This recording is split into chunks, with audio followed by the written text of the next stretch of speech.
Hello इन shalom everyone, एक बार फिर से आपका बहुत बहुत स्वागत है। और आज के इस वीडियो में मैं बात करने जा रही हूं कि संत पौलुस ने इफिसुस की कलीसिया को जब बातें लिखी थी, वो किन किन बातों के लिए परेशान थे या किन किन बातों के लिए अपनी कलीसिया के लोगों को सिखाना चाहते थे और किन बातों पर उन्होंने एम्फसाइज किया था। आज के इस वीडियो में प्राइमरीली हम 7 ऐसी चीजों को 6 चैप्टर्स में से निकालकर आपके लिए लेकर आए हैं, जो आप ध्यान देकर अगर सीखेंगे और समझेंगे तो आप बहुत सारी चीजों को जो आज भी रेलेवेंस रखती हैं, जिनका आज भी उतना ही इंपॉर्टेंट हिस्सा है एक मसीही जिंदगी में और एक मसीही जिंदगी को और बेहतर बनाने में, तो आप जब इन चीजों को अपनी जिंदगी में लागू करेंगे आप देखने पाएंगे कि आप एक बेटर जिंदगी जी पा रहे हैं उन स्टैंडर्ड्स के अकॉर्डिंगली जो परमेश्वर ने अपने लोगों के लिए ठहराए हैं। ज्यादा समय ना लगाते हुए पहली चीज जो मैं आपके साथ शेयर करूंगी वो ये है कि जब हम इफिसुस की कलीसिया के बारे में बात की हुई सुन रहे हैं तो हम जान पाते हैं कि यहां पर परमेश्वर के राज्य में हमारी क्या जगह है उसके बारे में बात की गई है। तो सबसे पहला मुद्दा क्या है कि परमेश्वर चाहते हैं कि हर एक व्यक्ति जो प्रभु में नया जन्म पाता है, जो परमेश्वर में आता है, वो जान सके कि उसकी राइटफुल पोजीशन क्या है और उसकी जिंदगी का पर्पस, उसकी जिंदगी का उद्देश्य क्या है। आप कौन हैं, आप किसको बिलोंग करते हैं, आपकी सही जगह क्या है, आप उस जगह को कैसे हासिल कर सकते हैं और आप उस जगह के निमित्त अपने अधिकारों को कैसे इस्तेमाल कर सकते हैं। सबसे पहले शुरुआत में ही ये बात क्लियर कर दी गई है। और उसके बाद जब आप 2nd चैप्टर पढ़ते हैं तो वहां पर लिखा है कि हम परमेश्वर के हाथ की कारीगरी हैं। इंग्लिश में वर्कमैनशिप वर्ड यूज किया गया है और आपको पता है यूनानी भाषा में वर्कमैनशिप का मतलब होता है पोइमा, जिससे इंग्लिश का भी वर्ड पोएम जो है वो निर्धारित किया गया है। यानी कि हमारी जिंदगी जो है एक सॉन्ग की मानद है, परमेश्वर के एक काम की मानद है जो कंटिन्यूअस है। वो कोई स्टैचू नहीं है, कोई बुत नहीं है जो सिर्फ एक बार बनाया और बस खत्म हो गई बात, अब वो कुछ नहीं कर सकता। लेकिन एक सॉन्ग, एक पोएम क्या करती है, वो चलती है, उसका एक फ्लो होता है, उसके एक डायरेक्शन होती है। और परमेश्वर ने अपने काम को भी, यानी आपको और मुझे भी वर्कमैनशिप के अंतर्गत, यानी परमेश्वर के उस पीस ऑफ आर्ट की मानद परमेश्वर ने हमें तैयार किया है। पर किस काम के लिए? भले कामों के लिए। कौन से भले काम? जो परमेश्वर ने पहले से ही ठहराए हैं कि मैं और आप करेंगे। तो इसका मतलब कि परमेश्वर की आपकी जिंदगी के लिए एक स्पेसिफिक कॉलिंग है, एक स्पेसिफिक बुलाहट है। प्रभु चाहते हैं कि एक स्पेसिफिक काम जो आपके जरिए से कंप्लीट किया जाए, आपको वो करना है। तो मुद्दा क्या आता है? मुद्दा आता है करने का। यानी कि सिर्फ ये नहीं कि जानना काफी है या पा लेना काफी है, पर अब उस काम को करना भी है जिसके लिए परमेश्वर ने आपको रचा है। सो परमेश्वर ने आपको तैयार किया, आपको डिजाइन किया कोई काम करने के लिए। अब जबकि आप डिजाइन्ड हैं तो अब आप वो काम करें जिसके लिए आपको डिजाइन किया गया। इसलिए सबसे पहली चीज जो इफिसियों की कलीसिया की सीख से हम सीख सकते हैं परमेश्वर के लोग, वो ये है कि हम अपनी लाइफ एक पर्पस के अंतर्गत, एक लक्ष्य के अंतर्गत, एक बुलाहट के अंतर्गत जी सके और उसे वेस्ट ना करें। दूसरी चीज जो हम इफिशियंस की किताब से सीख सकते हैं वो ये है कि परमेश्वर हमारे मांगने से, हमारे सोचने से, हमारे बोलने से भी ज्यादा बड़े काम कर सकते हैं। जब आप इफिशियंस की किताब उसके चैप्टर नंबर 3 को देखते हैं और उसकी 20th वर्स को देखते हैं तो लिखा है, now to him who is able to do far more abundantly than all that we can ask or think according to the power at work within us। यानी कि हम जो मांग सकते हैं या जो सोच सकते हैं, जो पूछ सकते हैं, उन सबों से ज्यादा परमेश्वर काम करने के योग्य परमेश्वर है और अपनी सामर्थ्य को दिखाने वाले परमेश्वर हैं। मैंने क्यों इसे इंग्लिश में पढ़ा, वो इसलिए क्योंकि मैं इसको आपको इंग्लिश में ब्रेक करके कुछ बहुत रेलेवेंट बातें बताने जा रही हूं। सबसे पहले ये, परमेश्वर एबल है, यानी परमेश्वर सामर्थ्य है। ऐसा नहीं है कि परमेश्वर ने कल किया था तो आज नहीं कर सकते। ये कॉन्टिन्यूअस है, यानी कल भी परमेश्वर ने किया था और आज भी परमेश्वर करने के योग्य परमेश्वर। पहली चीज ये आप इस वचन से सीख सकते हैं। दूसरी बात ये, टू डू, यानी कि परमेश्वर कुछ करने के लिए, यानी वो एक्शन में आने के लिए तैयार है। तो ऐसा नहीं है कि परमेश्वर ने कर दिया था तो इसलिए अब नहीं करेंगे। परमेश्वर अब भी करने के योग्य परमेश्वर है। और क्या लिखा है कि वो एक्शन है, वो चलता जाएगा, यानी फ्यूचर में भी परमेश्वर करेंगे, उसे रोक नहीं देंगे। तीसरी चीज जो इससे हम डिराइव करते हैं कि हमारी एक्सपेक्टेशन से भी बहुत ज्यादा, यानी फार मोर अबंडेंटली, यानी कि जहां हमारी सोच नहीं भी जाती है, वो अबंडेंस वो भरपूरी, वो बहुतायत कहां से आती है? वो बहुतायत पैरामीटर्स ह्यूमनली नहीं है, वो बहुतायत के पैरामीटर्स परमेश्वर के पैरामीटर्स हैं जो प्रभु हमारी जिंदगी में दिखाना चाहते हैं। तो जितना मैं अपनी कैपेसिटी में कर सकता हूं, परमेश्वर उससे भी ज्यादा करने के योग्य परमेश्वर है।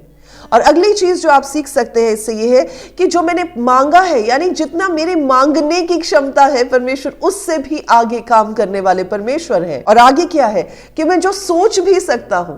देखिए, परमेश्वर की सोच और हमारी सोच में बहुत अंतर है। तो जहां मेरी सोच खत्म होगी, जहां मेरी एक्सपेक्टेशन खत्म होगी, वहां से परमेश्वर की सोच और प्रभु के काम शुरू होते हैं। और एक चीज और, किसकी पावर के, किसकी सामर्थ के साथ? परमेश्वर की सामर्थ के साथ। मेरी या आपकी या किसी इंसान की या किसी व्यक्ति की सामर्थ के साथ नहीं, परमेश्वर की सामर्थ के साथ प्रभु उन कामों को कर सकते हैं। और कहां पे कर सकते हैं? हम में, विद इन अस। यानी किसी और की बात नहीं हो रही, हमारी इंडिविजुअल बात हो रही है, हम सबों के बारे में बात हो रही है। तो परमेश्वर हम सबों को वो लाइफ, वो जगह, वो चीजें एक्सपीरियंस करने का मौका देंगे जो हमारे लिए इंडिविजुअल टेस्टिमनीज होंगी। सो इस बात को भी हम सीख सकते हैं। सो इसलिए परमेश्वर को बिलीव करते रहे, परमेश्वर को ट्रस्ट करते रहे, परमेश्वर के ऊपर ईमान रखते रहे, क्योंकि वो कुछ भी कर सकते हैं। आमीन। तीसरी चीज जो हम सीख सकते हैं इफिशियंस की किताब से, वो ये है कि परमेश्वर इस बात का भी लेखा लेते हैं और ध्यान रखते हैं कि हम अपने समय को कैसे बिताते हैं। जब आप चैप्टर नंबर 5 पढ़ते हैं, उसकी 15 से 17 आयत में आप देखते हैं तो लिखा है, ध्यान रखें कि आप कैसी चाल चलते हैं। और आगे लिखा हुआ है, ऐसा नहीं है कि मूर्खों की मानद चले, पर ऐसा है कि अपने समय का बिल्कुल राइट यूज करते हुए चले। तो इसलिए एफिशिएंस की किताब हमें अपने टाइम को प्रोडक्टिवली और ऑप्टिमली यूज करने की हिदायत देती है। इसलिए सारी लेजीनेस को आपको हटाने की जरूरत है, सही चाल चलने की जरूरत है, समय बर्बाद नहीं करना है। तो अपने आप को डिसिप्लिन में लाएं, अपने आप को एक टाइम टेबल के हिसाब से तैयार करें, अनुशासित करें, ताकि आपको जो टाइम परमेश्वर ने दिया है उसके मुताबिक उसमें आप मैक्सिमम प्रोडक्टिविटी के साथ जो है उभर कर बाहर आ सके। और आपका अगर ये क्वेश्चन है कि कैसे हम अपने आप को ऑप्टिमली प्रोडक्टिव बना सकते हैं, देखिए 17th आयत में लिखा है कि परमेश्वर की इच्छा के अनुसार चलकर। तो आपको और मुझे क्या करना है? हमें परमेश्वर की इच्छा जानकर उसके हिसाब से अपने कदमों को चलाना है। मूर्खता नहीं दिखानी है, समय बर्बाद नहीं करना है, पर परमेश्वर में जब सही कदम हम उठाएंगे वो हमारे लिए प्रोडक्टिव अकाउंट किया जाएगा। सो इसलिए अगर आप ये सोचते हैं कि आप सारा समय बिजी हैं और आपके पास टाइम नहीं बचता है, आपको टाइम मैनेज नहीं करना आता है, तो वाकई में आपको परमेश्वर की अकल की, परमेश्वर की समझ की जरूरत है, ताकि आप सही समय पर सही चीजों को करने पाए, प्रायोरिटाइज करना सीखें और परमेश्वर की विजडम में अपने टाइम को सही तरीके से इस्तेमाल करना सीख सकें। देखिए, ये भी एक रिसोर्स है जो प्रभु ने आपको दी है। तो जब हम बाकी सब रिसोर्सेज में वफादार पाए जाने चाहिए, तो हमारे पास जो टाइम प्रभु ने हमें दिया है उसमें भी हमें सही काम करते हुए परमेश्वर के सामने अकाउंटेबल ठहरना जरूरी है कि आपको प्रभु ने कितना समय दिया और आपने उस समय का क्या किया। क्या प्रभु के अनुसार चले? क्या प्रभु की इच्छा को पूरा किया? क्या प्रभु के सामने मूर्खता दिखाई या परमेश्वर के सामने प्रभु की विजडम में होकर अपने कदमों को बढ़ाया? आमीन।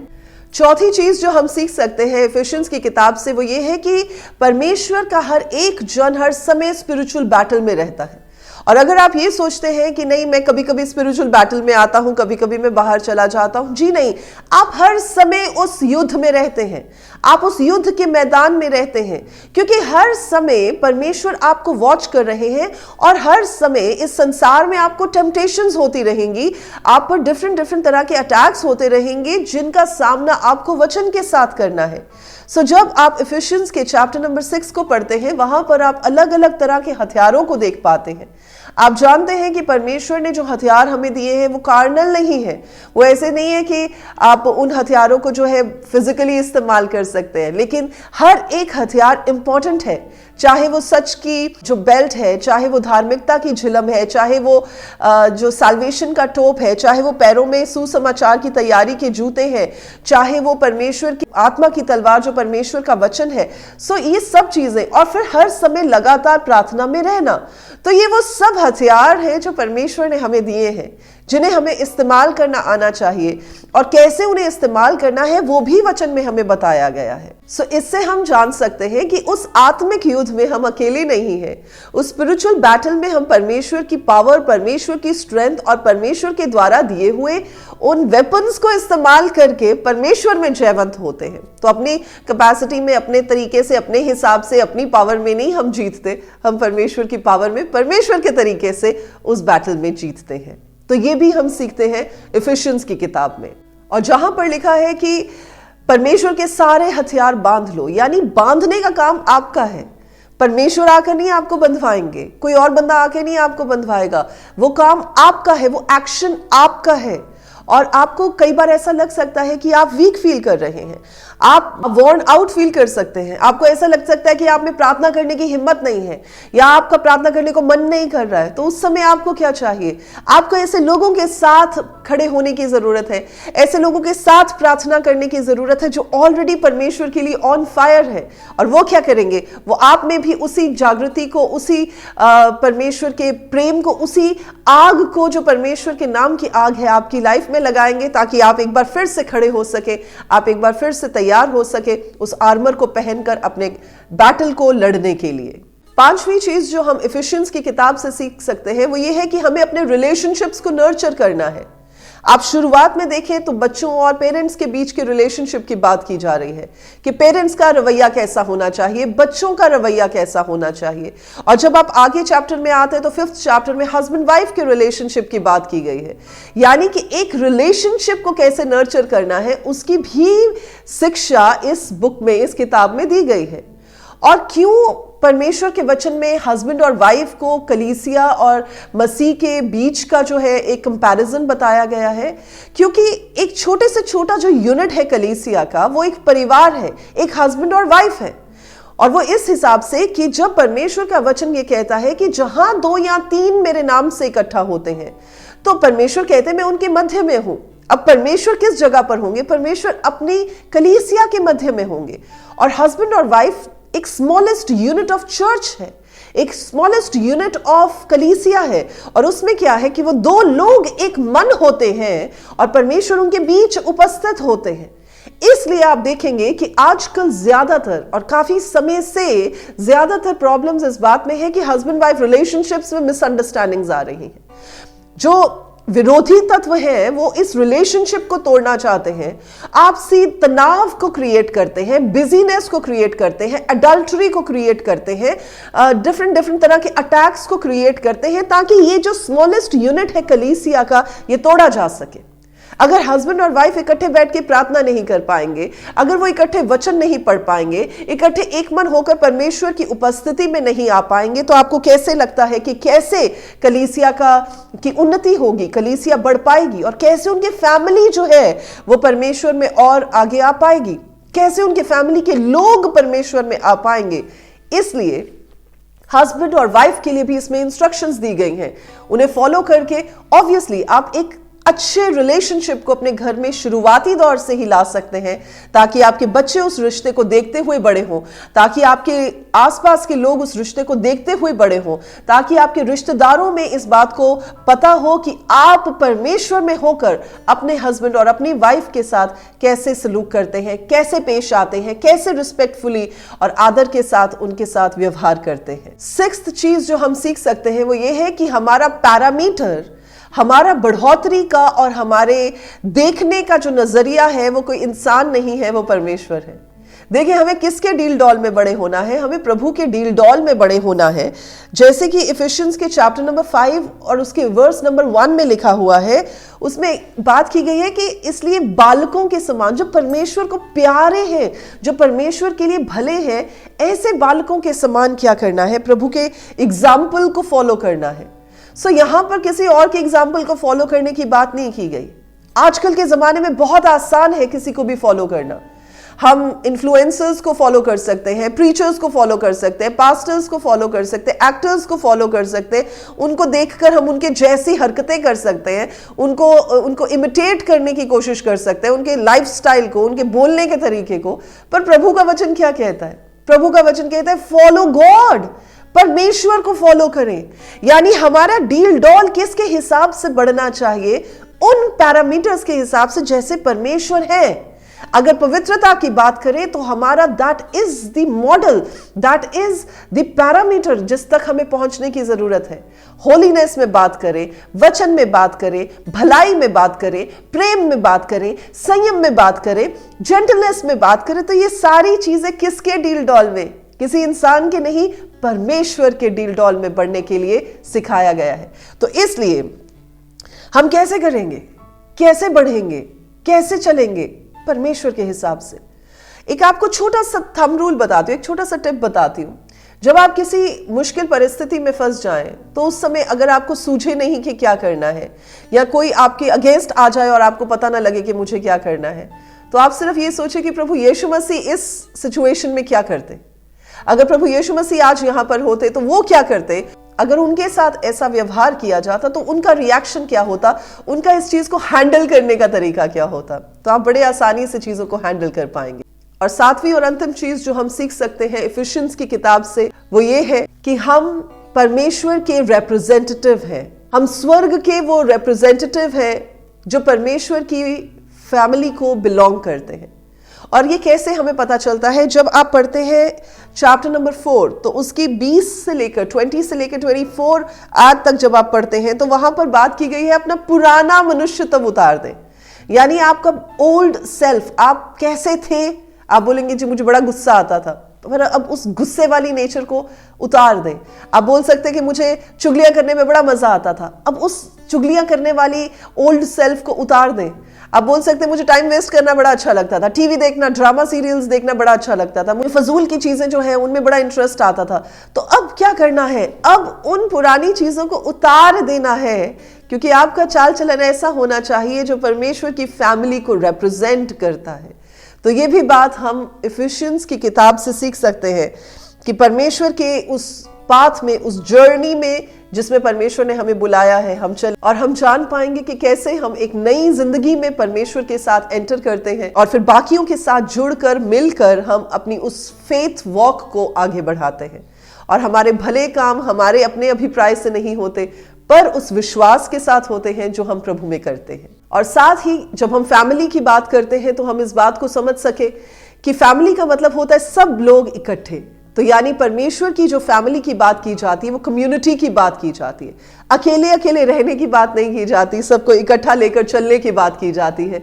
अगर एक गिर जाए तो उसको उठाने की बात की जाती है, अगर एक ढीला पड़ जाए तो दूसरे उसको आकर तैयार करे, उसकी बात की जाती है। एज अ फैमिली हमें रिकॉग्नाइज किया जाता है परमेश्वर के खानदान में, परमेश्वर के राज्य में। तो जैसे संत पौलुस ने इफिशियंस की कलीसिया को शुरुआत में ही परमेश्वर की शांति और परमेश्वर की दया को भेजा, वैसे ही मैं भी आपके लिए ये प्रार्थना करती हूँ कि परमेश्वर की दया और परमेश्वर की शांति, परमेश्वर का अनुग्रह आपके साथ हो, ताकि आप इस किताब में दी हुई इन बातों को और गहराई में जाकर सीखने पाएं और इन्हें अपनी जिंदगी में लागू करने पाएं, ताकि आप परमेश्वर के भले कामों को अपनी लाइफ में और अपनी लाइफ के द्वारा होते हुए देखने पाएं। सो आज के लिए बस इतना ही। परमेश्वर आपको आशीष दे। और अगर आप संडेज को हमारे साथ जुड़ना चाहते हैं, हम मिलते हैं हर संडे को सुबह 9 बजे परमेश्वर के भवन में, moving the mountain apostolic church Mohali में, जो कि है सेक्टर 126 मोहाली में। आप इसकी डिटेल्स पा सकते हैं हमारे प्रेयर टावर पर हमसे कांटेक्ट करके, ताकि हम आपको लोकेशन और एड्रेस भेज सके। परमेश्वर में आप उन्नत हो, परमेश्वर में आपको शांति मिले और परमेश्वर का अनुग्रह आपके साथ बना रहे, ये हमारी आपके लिए प्रार्थना है। God bless you. शालोम।